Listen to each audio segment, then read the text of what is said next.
Oxon 3 Comunicación Natural. Toyota. Renfe.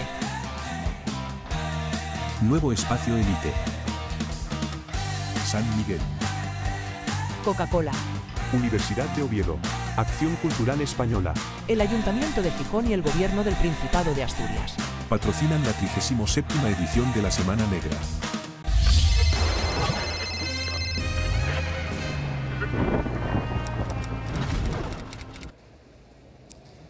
Hola. Buenas tardes. Vamos a empezar con otra presentación. Voy a poner el libro en pie para que lo veáis bien.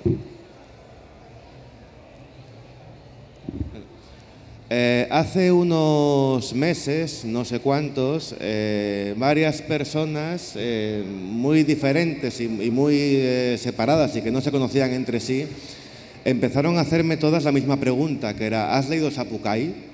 ¿Has leído Sapucaí? ¿Has leído Sapucaí? Yo decía no, y no lo había leído porque mi vida es un cúmulo de libros que se amontonan sin orden ni concierto y que voy poco a poco desgranando, y francamente no había leído Sapucaí hasta que cayó en mis manos hace no mucho tiempo, y me fascinó tanto lo que contiene en sus páginas que pensé que Guillermo Roz, su autor, no podía no estar en la Semana Negra de este año. Guillermo es argentino, pero vive en Madrid desde hace un tiempo. No es su primera novela, ha publicado varias antes, pero creo que esta, luego me contarás, pero posiblemente sea la que de alguna manera más compendia tu manera la más cosmogónica, en el sentido de que es la que mejor condensa tu manera de ver el mundo.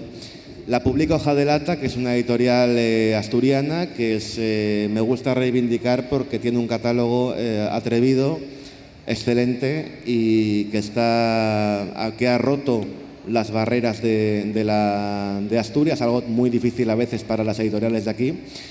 Y bueno, como tenemos al autor con nosotros, lo interesante es que hable él. Sapucaí es una historia de ficción, pero que toma como marco, como referencia, una historia trágicamente real, que es la historia de la explotación forestal del norte de Argentina por parte de una empresa británica.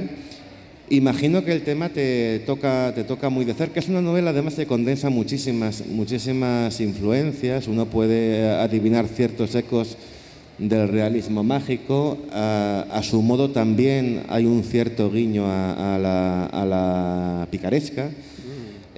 También es una novela negra, en el sentido menos detectivesco del término género negro. Y bueno, yo quería empezar preguntándote cómo nace Sapucaí, por qué se te ocurre convertir en ficción esta historia. Bueno, buenas tardes a todos, o buenas noches. Bueno, un gusto estar aquí en la Semana Negra otra vez. Este sitio tan particular, mezcla de todo con todo, ¿no? Este quilombo divino que se monta aquí en Asturias. Gracias, Miguel, por tu generosidad.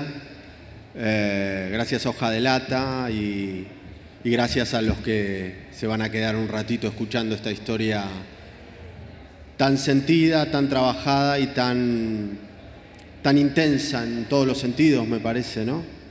Entre otras cosas porque, y empiezo a contestar tu pregunta, Miguel, entre otras cosas porque viene de la realidad no solo historiográfica, sino de la realidad familiar. Hace un siglo, más de un siglo, en esta empresa inglesa que se instala en el norte argentino, en las provincias del Chaco, de Corrientes, de Santa Fe, cerca de lo que llaman el litoral, no muy lejos del Amazonas, y doy esta referencia porque va a ser importante para contextualizar la situación que se plantea en la novela y que se planteó en la historia real. trabajó un bisabuelo mío en este emprendimiento, llamémoslo así, que era ni más ni menos que el ataque furibundo, fugaz, de una empresa de capital inglés a los bosques de un árbol que se llama quebracho. Se decía en ese tiempo que era el árbol más duro del mundo, la madera más dura del mundo, pero que además tenía como premio para quien se hiciera con él un tanino que curtía los cueros. Nos tenemos que poner un siglo atrás, donde el cuero era necesario casi para la vida social, ¿no? Estoy hablando de la materia con la que, entre otras cosas, se vestían los ejércitos del mundo, ¿no? Entonces esta empresa va a cobrar una deuda de esas que contraían las naciones de la América Latina para construir sus estados. Sus estados, que estaban constituidos con provincias, como era la Argentina, necesitaban bancos provinciales. Esos bancos provinciales necesitaban capital. Y ese capital venía de las libras esterlinas de ciertas empresas, ciertos holdings, sobre todo ingleses. Ya sabemos que ciertas empresas, o casi todas, pero si estamos pensando a fin del siglo XIX, principio del siglo XX, se cobran como pueden y que siempre cobran un poco más de lo que se le debe. Aquí cobran mucho más de lo que se le debe. Se quedan ni más ni menos que con los bosques de quebracho más grandes del mundo. Más grandes del mundo. Todo esto bajo una apariencia, y esto es lo que a mí me conmovió literariamente hablando, todo esto bajo la forma de la recolonización, digamos.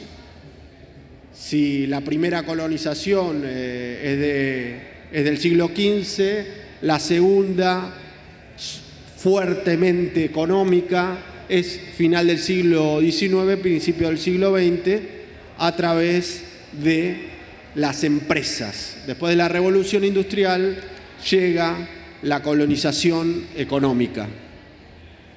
Esta llegada genera una ilusión social extraordinaria en una zona deprimida terriblemente, pero donde la gente encuentra que ir a talar esos árboles le puede dar no solo una buena aventura de una comida diaria, sino que los ingleses generan, como suele suceder en otros casos, un universo, un estado adentro del estado.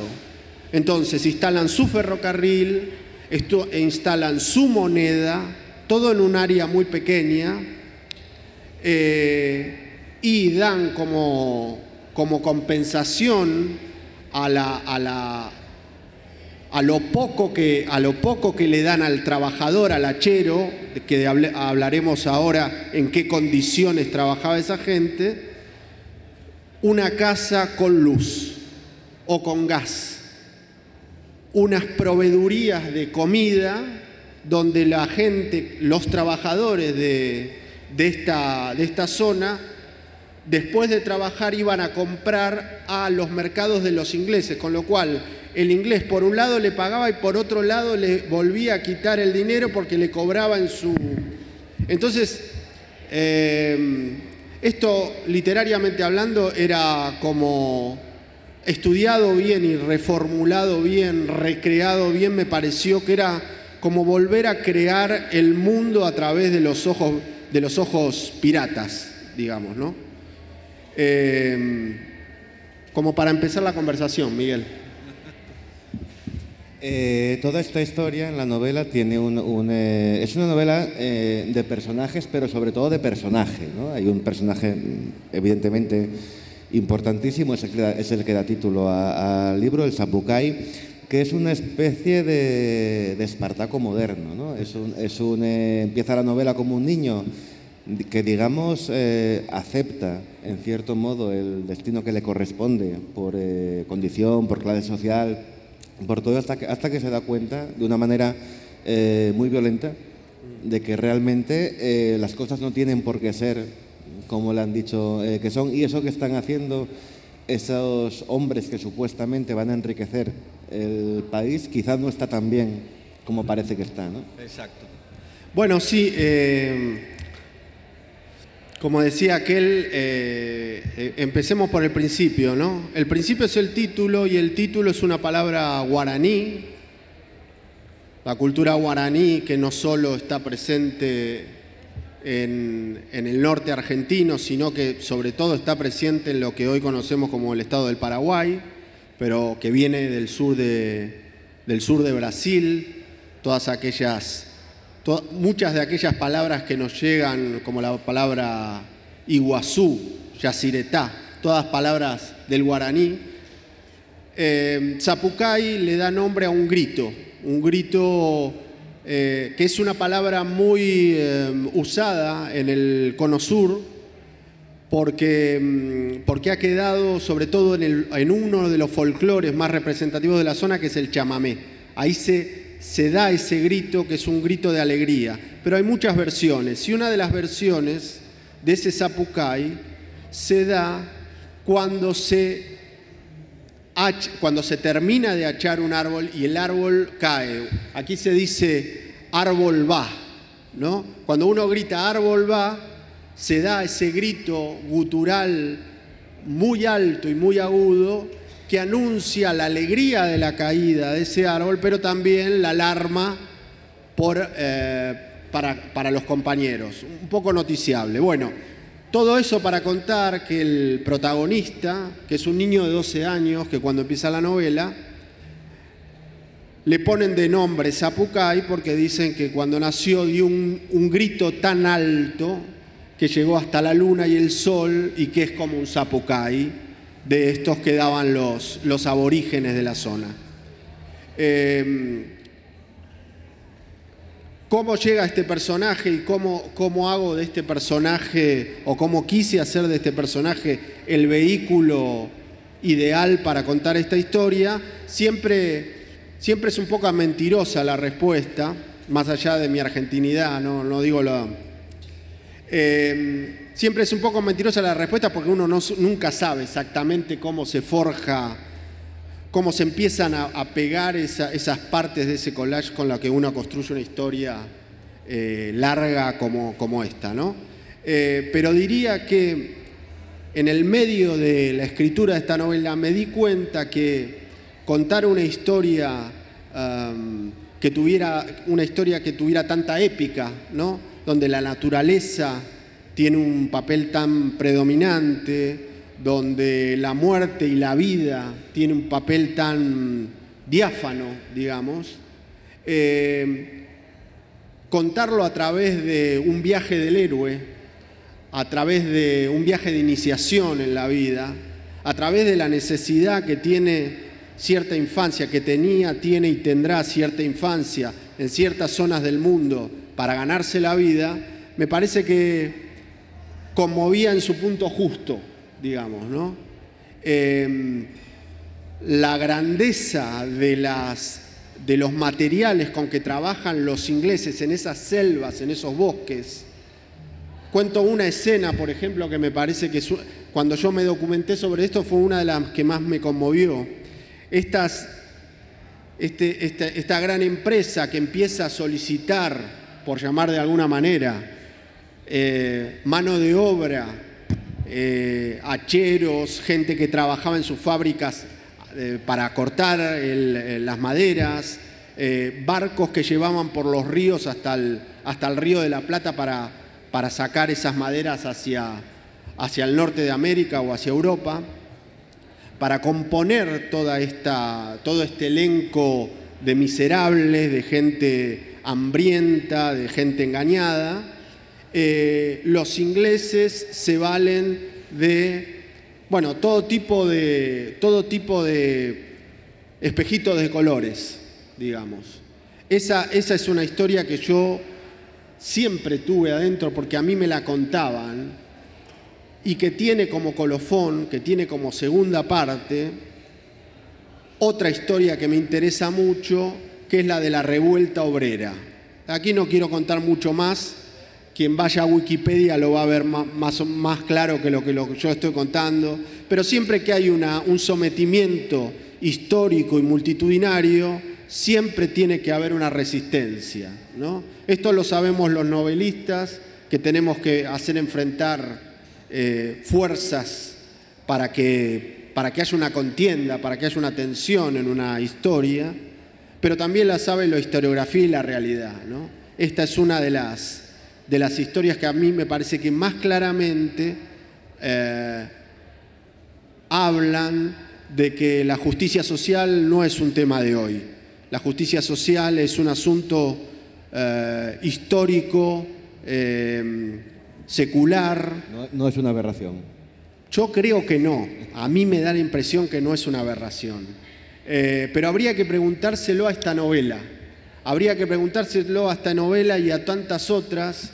Estoy pensando en La Patagonia Rebelde. Estoy pensando en esas historias del culo del mundo que reflejan perfectamente otras historias que hoy mismo pueden estar sucediendo, no solo en la América Latina, que a todos nos queda un poco más cerca, sino en cualquier lugar de África, en cualquier lugar de Asia, donde las relaciones laborales hablan mucho de las posibilidades humanas, ¿no? De las bondades, de las maldades, del desarrollo casi espiritual, diría, del ser humano. Yo te quiero hacer dos preguntas que quizá tengan que ver o quizá desemboquen en el mismo lugar. Es una novela violenta en la que tomas partido, pero que no es en absoluto maniquea. Todo está muy bien trenzado. Es una novela que te toca muy directamente por tu procedencia y por vía familiar. Y te quería preguntar, por una parte, ¿en qué medida el hecho de no vivir ahora mismo en Argentina te posibilitó un distanciamiento necesario o no para escribirla?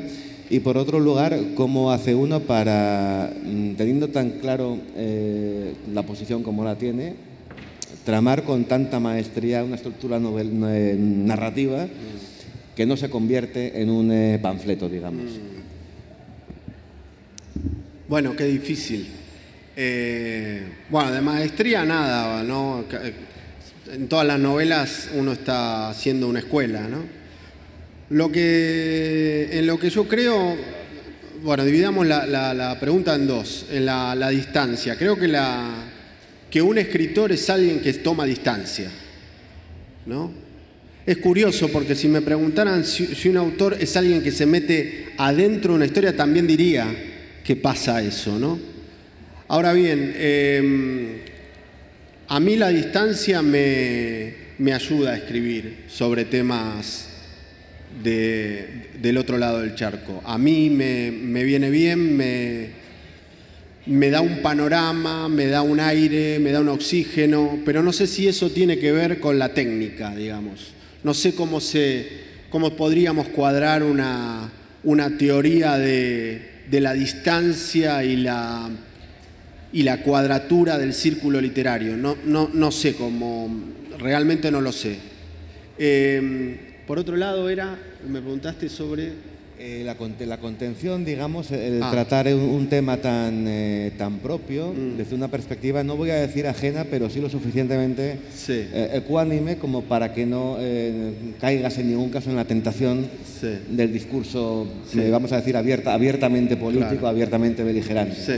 Bueno, a mí me interesa escribir desde la literatura, no desde la política, sabiendo que la literatura siempre es política, digamos.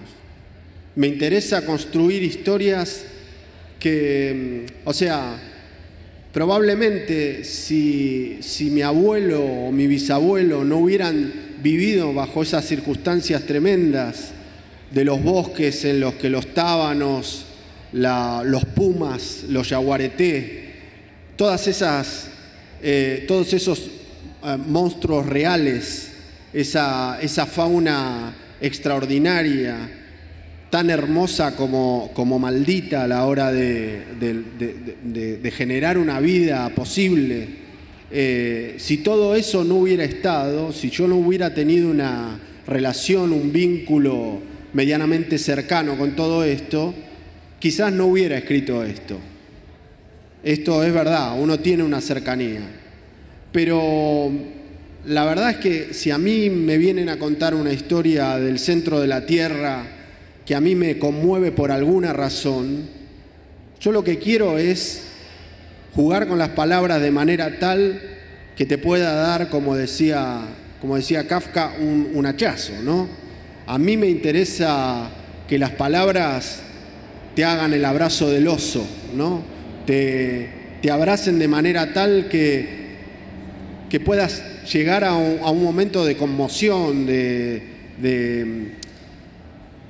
llanto y de la risa, ¿no?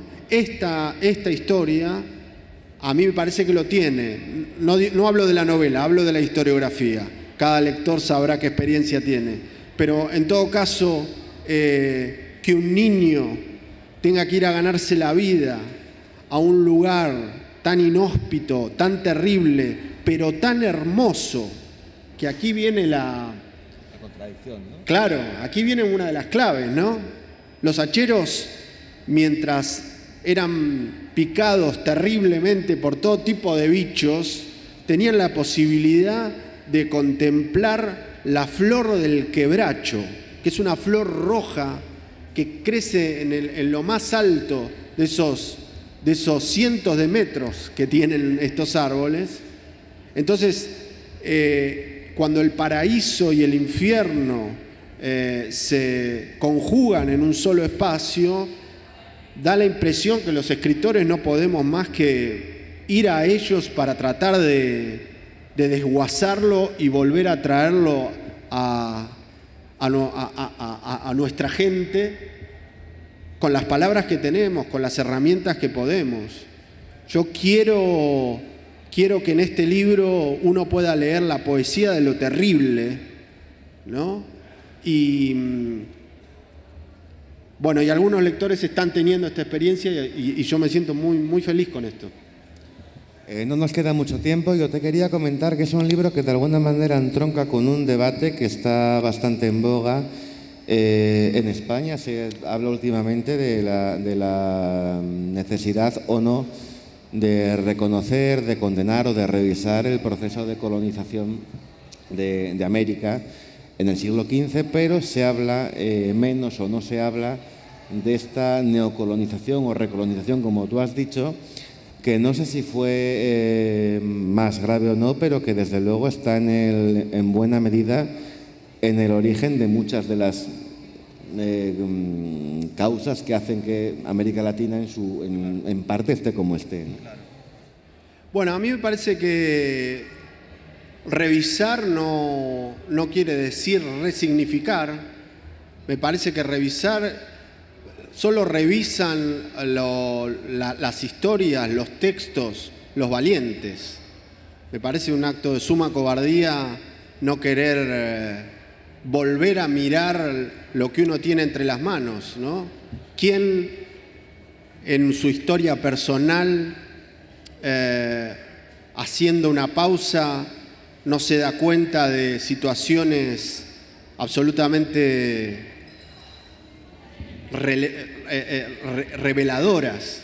Entonces, lo que hay que revelar es que muchas de las historias que nos han contado, por haber sido contados por quienes ganaron, no son verdad, ¿no? Entonces, matizar, dialogar, problematizar, volver a mirar, me parece un acto inteligente por todas las partes. Quien no esté abierto a ese diálogo, me parece que lo único que demuestra es una debilidad, no sé cómo llamarlo, intelectual, política, ¿no?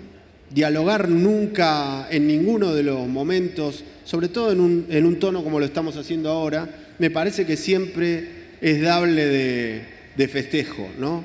Y hay algo que evidentemente debemos revisar, que es el diálogo entre América y España. Es un diálogo que tiene que revelar la fortaleza que somos como esta cultura integral que deberíamos ser, ¿no? Se nos está acabando el tiempo, el contador ya está llegando a cero, así que simplemente voy a aprovechar para deciros que Zapucay es, por encima de cualquier otra cosa, un libro magnífico.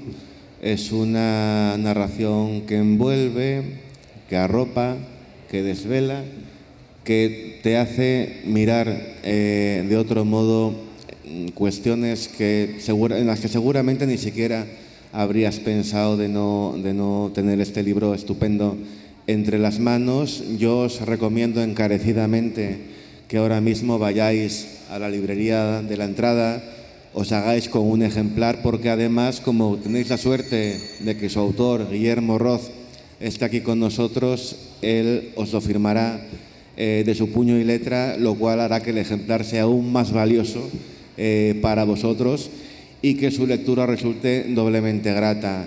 Voy a pediros que despidamos con un fortísimo aplauso a Guillermo Roz. Esto es La Semana Negra y sigue. Oxon 3 Comunicación Natural. Toyota. Renfe. Nuevo Espacio Elite. San Miguel. Coca-Cola. Universidad de Oviedo. Acción Cultural Española. El Ayuntamiento de Gijón y el Gobierno del Principado de Asturias. Patrocinan la 37ª edición de la Semana Negra.